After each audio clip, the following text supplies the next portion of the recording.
সময় ডাক আজ এমন এক সত্য বলবে যেটা শুনে তুমি হয়তো নিজের জীবনকে নতুন করে ভাবতে শুরু করবে।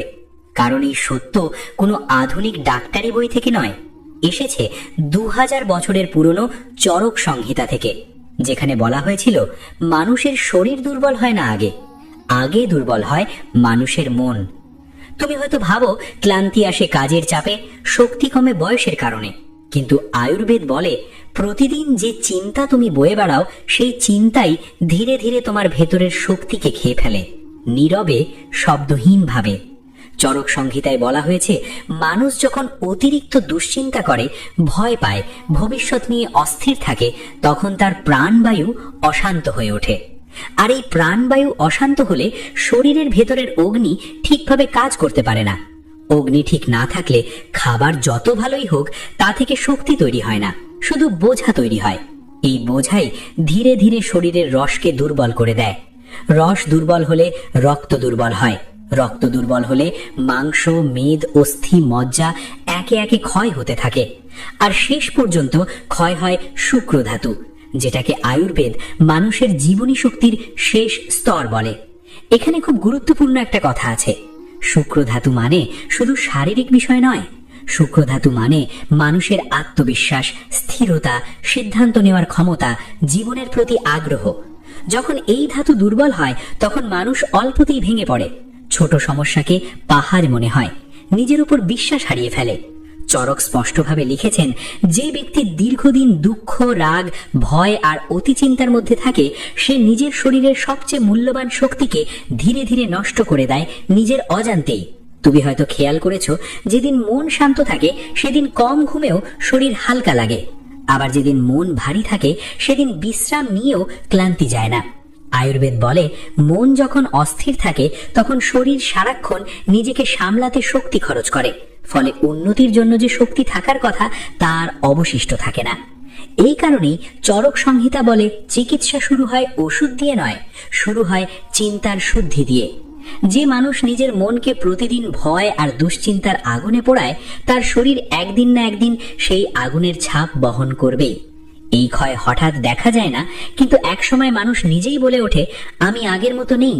আয়ুর্বেদ বলে এই কথাটাই সবচেয়ে বড় সতর্কবার্তা, কারণ এখান থেকেই শুরু হয় প্রকৃত দুর্বলতা, যেটা বাইরে নয়, ভেতরে। আগের কথা সূত্র ধরেই আয়ুর্বেদ আরো গভীরে নিয়ে যায় আমাদের, কারণ চরক সংহিতা শুধু রোগের নাম বলে না, রোগের জন্ম কথা বলে। এখানে বলা হয়েছে মানুষের সবচেয়ে বড় ভুল হলো সে মনে করে তার চিন্তাগুলো শুধু মনের ভেতরেই থাকে, শরীরের সাথে তার কোনো সম্পর্ক নেই।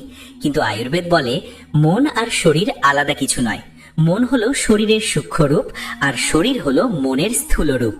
তাই যখন মন দীর্ঘদিন অস্থির থাকে তখন শরীর সেই অস্থিরতাকে নিজের ভাষায় প্রকাশ করতে শুরু করে।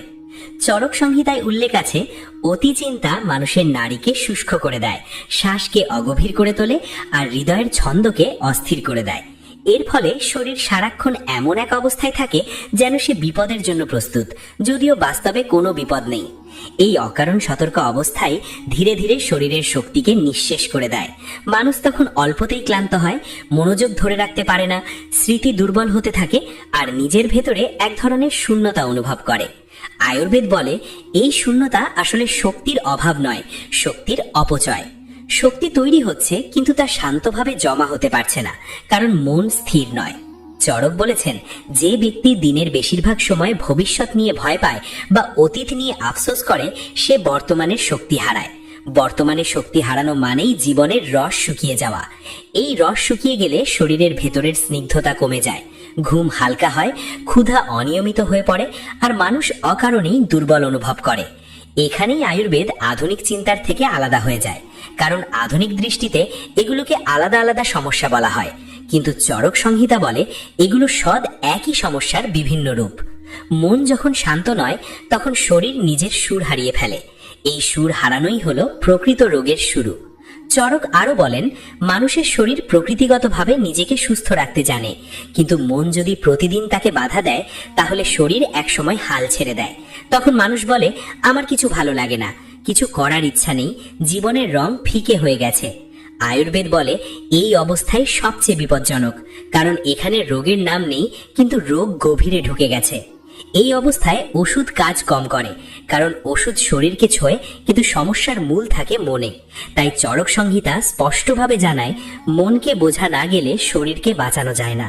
মানুষের জীবনের সবচেয়ে বড় চিকিৎসা হলো চিন্তার চিকিৎসা, কারণ চিন্তা ঠিক হলে শরীর নিজেই ধীরে ধীরে নিজেকে সারিয়ে তোলে। চরক সংহিতা এখানেই থেমে যায় না, বরং এই জায়গা থেকেই আসল কথাটা বলা শুরু করে।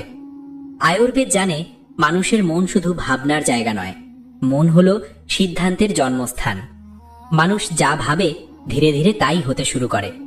যখন চিন্তা বারবার ভয়, সন্দেহ, অস্থিরতা আর চাপের চারপাশে ঘোরে, তখন সেই চিন্তা শরীরকে এমন সংকেত পাঠায় যেন সে নিরাপদ নয়। এই সংকেত দিনের পর দিন চলতে থাকলে শরীর নিজেকে রক্ষা করার জন্য শক্তি জমা না করে শক্তি খরচ করতে শুরু করে। চরক সংহিতায় বলা হয়েছে, মানুষের প্রাণশক্তি সীমাহীন নয়, এটি নদীর মতো প্রবাহিত হয়। নদী যদি শান্তভাবে প্রবাহিত হয় তাহলে চারপাশে জীবন দেয়, কিন্তু নদী যদি প্রতিনিয়ত বাধা পায়, দিক বদলাতে বাধ্য হয়, তাহলে তার শক্তি নিজের মধ্যেই আঘাত করতে থাকে। ঠিক তেমনি মন যদি প্রতিদিন দুশ্চিন্তা, ভয় আর অস্থিরতায় আটকে থাকে, তাহলে প্রাণশক্তি নিজের শরীরের বিরুদ্ধেই কাজ করতে শুরু করে। তখন মানুষ বাইরে থেকে স্বাভাবিক দেখালেও ভেতরে ভেতরে ক্ষয় যেতে থাকে। আয়ুর্বেদে এই অবস্থাকে বলে অন্তর্গত ক্লান্তি, যা ঘুমিয়েও যায় না, খেয়েও কমে না, বিশ্রাম নিলেও সারে না। এই ক্লান্তির সবচেয়ে বড় লক্ষণ হল মানুষ নিজের জীবন থেকে আনন্দ অনুভব করতে ভুলে যায়। সে হাসে, কথা বলে, কাজ করে, কিন্তু কিছুতেই গভীর তৃপ্তি পায় না। চরক সংহিতা বলে, আনন্দ হারানো মানেই শরীরের রস শুকিয়ে যাওয়া। রস শুকিয়ে গেলে শরীর শুধু বেঁচে থাকে, বাঁচে না। এই অবস্থায় মানুষ নিজের শরীরের প্রতি বিরক্ত হয়ে ওঠে, নিজের মনকে দোষ দেয় আর ভাবতে থাকে সে দুর্বল হয়ে যাচ্ছে। কিন্তু আয়ুর্বেদ বলে, দুর্বলতা এখানে সমস্যা নয়, সমস্যাটা হলো ভুল পথে শক্তি ব্যয়। মানুষ যখন অতিরিক্ত চিন্তা করে তখন তার শ্বাস অজান্তেই ছোট হয়ে যায়। এই ছোট শ্বাস শরীরে পর্যাপ্ত প্রাণ শক্তি পৌঁছাতে পারে না। চরক বলেছেন, শ্বাসই হলো জীবনের সেতু। শ্বাস অস্থির হলে জীবনও অস্থির হয়। আজকের মানুষ সারাক্ষণ দ্রুত শ্বাস নেয়, কিন্তু গভীর শ্বাস নেয় না। সে দৌড়ায় কিন্তু থামে না। আয়ুর্বেদ বলে, যে মানুষ থামতে জানে না সে কখনো শক্তি ধরে রাখতে পারে না। এই থামতে না পারার অভ্যাসই ধীরে ধীরে শরীরের গভীর শক্তিকে দুর্বল করে তোলে। এখানেই মন ও শরীরের সম্পর্ক সবচেয়ে স্পষ্ট হয়। মন যখন বলে, আমাকে আরো করতে হবে, আরো ভাবতে হবে, আরো চিন্তা করতে হবে, তখন শরীর বলে, আমার আর শক্তি নেই। কিন্তু মানুষ শরীরের কথা শোনে না, কারণ সে শিখেছে মাথা দিয়ে বাঁচতে, হৃদয় দিয়ে নয়। চরক সংহিতা এই জীবনযাপনকে বিপরীত বলে ঘোষণা করেছে। আয়ুর্বেদ অনুযায়ী জীবন মানে শুধু কাজ করা নয়, জীবন মানে অনুভব করা। অনুভব হারিয়ে গেলে মানুষ যন্ত্রে পরিণত হয়। যন্ত্রের মতো মানুষ চলতে পারে, কিন্তু যন্ত্রের কোনো প্রাণ নেই। আয়ুর্বেদ চায় মানুষ আবার প্রাণবন্ত হোক। এজন্যই চরক বলেন, চিন্তার পরিমাণ কমাও, অনুভবের গভীরতা বাড়াও। যখন মানুষ নিজের অনুভূতির সাথে সংযোগ হারায়, তখন সে নিজের শরীরের ভাষাও বুঝতে পারে না। শরীর তখন সংকেত পাঠায় ক্লান্তির মাধ্যমে, দুর্বলতার মাধ্যমে, অস্বস্তির মাধ্যমে।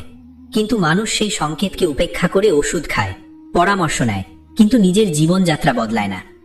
আয়ুর্বেদ বলে, জীবনযাত্রা না বদলালে চিকিৎসা অসম্পূর্ণ থাকে।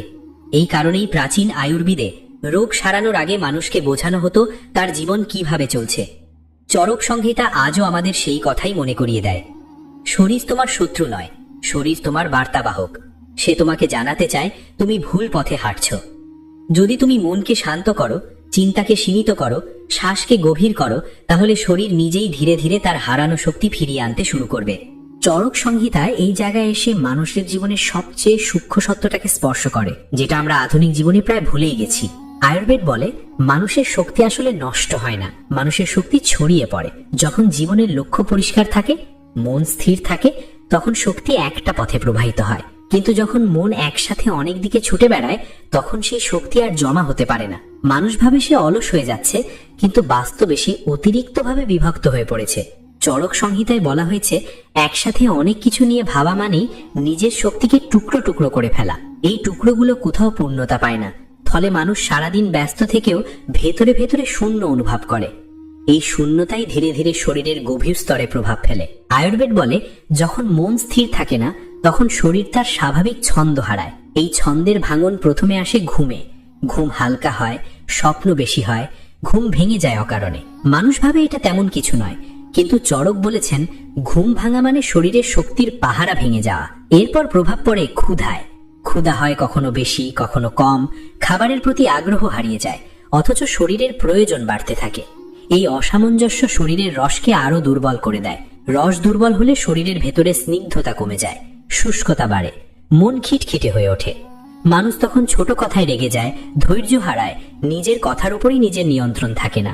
আয়ুর্বেদ বলে এই অবস্থায় মানুষ নিজেই নিজের শত্রু হয়ে ওঠে। চরক সংহিতায় খুব স্পষ্টভাবে বলা হয়েছে, দীর্ঘদিন মানসিক অস্থিরতায় থাকলে মানুষের বুদ্ধিও দুর্বল হয়ে পড়ে, সিদ্ধান্ত নেওয়ার ক্ষমতা কমে যায়, মানুষ সবকিছুতেই দ্বিধাগ্রস্ত হয়ে পড়ে। এই দ্বিধাই জীবনের গতি থামিয়ে দেয়।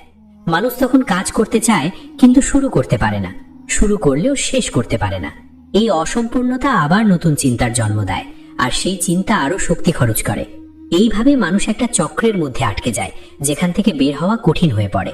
আয়ুর্বেদ এই চক্রকে ভাঙার কথা বলে, কিন্তু ভাঙার আগে বুঝতে বলে। চরক বলেছেন শরীরকে জোর করে বদলানো যায় না, কিন্তু মনকে বোঝানো যায়। মন যখন বুঝতে শেখে তখন শরীর নিজেই বদলাতে শুরু করে। এজন্যই আয়ুর্বেদ কখনো হঠাৎ ফলের প্রতিশ্রুতি দেয় না। সে ধৈর্যের কথা বলে, ধারাবাহিকতার কথা বলে, নিজের ভেতরের সাথে সম্পর্ক গড়ার কথা বলে। আজকের মানুষ বাইরে সবার সাথে সম্পর্ক রাখে, কিন্তু নিজের মনের সাথে সম্পর্ক রাখে না। এই বিচ্ছেদই আসল দুর্বলতা। চরক সংহিতা মনে করিয়ে দেয় মানুষ তখনই শক্তিশালী হয় যখন সে নিজের সীমা বুঝতে শেখে, সবকিছু একসাথে করার চেষ্টা না করে যখন সে বেছে নিতে শেখে। এই বেছে নেওয়ার ক্ষমতাই আসলে শক্তির শুরু। আয়ুর্বেদ বলে কম চিন্তা মানে কম জীবন নয়, কম চিন্তা মানে গভীর জীবন। গভীর জীবন মানে স্থায়ী শক্তি। যখন মানুষ এই সত্যটা বুঝতে শুরু করে তখন তার শরীর ধীরে ধীরে সাড়া দিতে শুরু করে। ঘুম গভীর হয়, শ্বাস ধীর হয়, মন হালকা হয়। এই পরিবর্তন হঠাৎ আসে না, কিন্তু আসে নিশ্চিতভাবে। চরক সংহিতা বলে যে মানুষ নিজের মনের গতি ধীর করতে শেখে সে শরীরের শক্তি বাঁচাতে শেখে, আর যে শক্তি বাঁচাতে শেখে সে জীবনকে দীর্ঘদিন বহন করতে পারে ক্লান্তি ছাড়াই। চরক সংহিতা এই জায়গায় এসে মানুষের জীবনের সবচেয়ে গুরুত্বপূর্ণ শিক্ষা দেয়, যেটা আমরা প্রায়ই ভুলে যাই। আয়ুর্বেদ বলে মানুষের শক্তি ফিরিয়ে আনার জন্য বাইরে কিছু যোগ করার আগে ভেতর থেকে কিছু কমাতে হয়। কমাতে হয় অকারণ চিন্তা, অপ্রয়োজনীয় ভয়, নিজের ওপর অযথা চাপ। মানুষ ভাবে শক্তি বাড়াতে হলে আরো করতে হবে, আরো দৌড়াতে হবে, আরো প্রমাণ দিতে হবে। কিন্তু আয়ুর্বেদ বলে শক্তি আসে তখনই যখন মানুষ নিজের উপর জোর করা বন্ধ করে। চরক সংহিতায় বলা হয়েছে যে ব্যক্তি নিজের সীমা বুঝে জীবন চালায় সে কখনো সম্পূর্ণ নিঃশেষ হয় না। সীমা না বোঝার মানেই নিজের শরীরের বিরুদ্ধে যুদ্ধ ঘোষণা করা। এই যুদ্ধ হয় নীরবে, ধীরে ধীরে, আর মানুষ বুঝতেই পারে না কখন সে হেরে যাচ্ছে। আয়ুর্বেদ মনে করিয়ে দেয় শরীর কোনো যন্ত্র নয় যাকে সারাক্ষণ চালাতে হবে। শরীর একটা সজীব ব্যবস্থা, যেটার সঙ্গে কথা বলতে হয়, শুনতে হয়। যখন মানুষ নিজের ক্লান্তিকে সম্মান করতে শেখে তখন শরীরও তাকে শক্তি দিয়ে সম্মান জানায়। চরক বলেছেন ক্লান্তি দুর্বলতার লক্ষণ নয়, ক্লান্তি হলো সতর্কবার্তা। এই সতর্কবার্তা উপেক্ষা করলে শরীর একসময় জোর করে থামিয়ে দেয় মানুষকে। আজকের মানুষ এই থামার ভাষা বুঝতে চায় না, সে শুধু এগিয়ে যেতে চায়।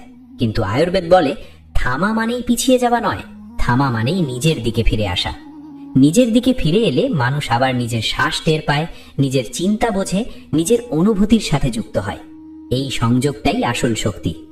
চরক সংহিতায় বলা হয়েছে যে মানুষ প্রতিদিন অল্প সময় নিজের সাথে কাটাতে পারে সে কখনো দীর্ঘদিন দুর্বল থাকে না, কারণ তার শক্তি বাইরে নয়, তার শক্তি ভেতরে জমা হয়। এই ভেতরের শক্তি চোখে দেখা যায় না, কিন্তু সিদ্ধান্তে বোঝা যায়, আচরণে বোঝা যায়, জীবনের প্রতি দৃষ্টিভঙ্গিতে বোঝা যায়। আয়ুর্বেদ চায় মানুষ আবার এই শক্তির দিকে ফিরে যাক, দ্রুত ফলের লোভে নয়, ধৈর্যের পথে। চরক সংহিতা আজও আমাদের সেই কথাই বলে, শরীরকে ঠিক করতে চাইলে আগে মনকে শান্ত করো। মন শান্ত হলে চিন্তা কমবে, চিন্তা কমলে শক্তি বাঁচবে, শক্তি বাঁচলে জীবন আবার ধীরে ধীরে ভারসাম্যে ফিরবে। এই ভারসাম্যই হলো প্রকৃত সুস্থতা। আজ যদি এই কথাগুলো তোমার মনে একটু নড়াচড়া তৈরি করে তাহলে বুঝবে আয়ুর্বেদের কথা আজও পুরনো নয়, বরং আগের চেয়ে আরো বেশি প্রাসঙ্গিক। যদি এই আলোচনা তোমার ভালো লেগে থাকে তাহলে ভিডিওটি লাইক করো, তোমার ভাবনা কমেন্টে লিখে জানাও। এমন আরো গভীর আলোচনা পেতে ভিডিওটি শেয়ার করো, আর ভবিষ্যতে এমন বই ভিত্তিক ও জীবনমুখী আলোচনা পেতে সময়ের ডাক চ্যানেলটি সাবস্ক্রাইব করে সঙ্গে থাকো।